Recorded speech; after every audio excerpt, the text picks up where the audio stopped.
Austin for three, too short. Rebounded by Mingo. To Fernandez. Mel. Pass to Mingo. 34. Mingo back to Fernandez. Fernandez for three, too short. Rebounded by Esteban. To Buntao. Step up. Pass to Philip. Nice To pass. 2 points. Good pass. 18-13. Still, 5-point lead now by PWL. Here comes Mingo. Mingo to Rosas, to Celis. Celis, bounce pass. Intercepted by Philip. Labas to Felix all along. Yes, sir.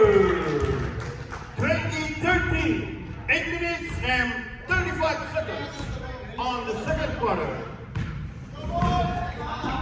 Lins to Fernandez, back to Lins. Lins, beyond the arc for three, too strong. Rebounded by Rosas, follow-up shot, no good. Rosas again, bang! Very good. Tagal nito. Foul on number 91.